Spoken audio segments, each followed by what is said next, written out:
A večeras u ponoć u Srbiji dočekujemo novu godinu po julijanskom kalendaru. Reporteri Prve proveravali su šta su građani izabrali. Topli dom, klubove, kafiće ili kafane. Tokom dočeka u Beogradu na Trgu Republike od 19 sati do 3 sata posle ponoći izmenjen je rad linija javnog prevoza u tom delu grada. Stara godina biće ispraćena i u planinskom području zapadne Srbije. Na planini Rajac goste će posebnim specijalitetima služiti Jovanka i Tito, kako su meštani prozvali Edith iz Južne Afrike i Inosenta iz Zimbabvea. Ovo je Edith, južnoafrikanka iz plemena Šone. Večeras će na vrhu snežne planine Rajac za sve goste pripremati domaće jela, od čorbe, sarme do lovačkih šnicli.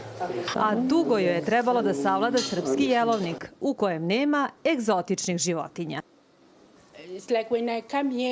Kad sam došla ovde, morala sam da naučim da kuvam samo srpsku hranu, a u Africi sam kuvala samo afričku. Velika je razlika između same pripreme sastojaka mesa, čak su i salate različite. Kod nas je izbor mesa mnogo raznovrsniji. Verujem da ovde u Srbiji neke vrste ne bi nikada probali, iako je kod nas delikates. Međutim, i u mom plemenu sigurno bi se oduševili sarmom, sladvarskim kupusom i ovim kotlićem. A ovo je Inosent iz Zimbabvea, koji je zbog joke kuvarice dobio nadimak Tito. On je domaćin rajačkih konaka, ali tu je i konobar, šef sale, pomoćni radnik i atrakcija za posetioce koji ga obožavaju. Ovde sam skoro 2 godine i bilo mi je jako teško prvih godinu dana. Posao mi nije nimalo težak i radim sve što treba. U sve se prilično razumem. Jedino nikako da se naviknem na sneg.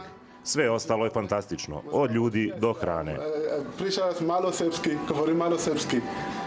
Oni su jako vredni ljudi, oni nam pomažu u svemu, Joka pre svega u kuhinji, održavanju apartmana, a Tito nam je tu desna ruka za sve.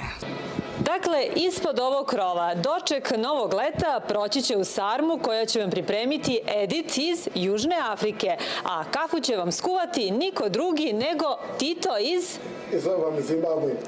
Zimbabvea. Čuli ste, dobrodošli na Rajac. Marija Nikitović, Prva televizija.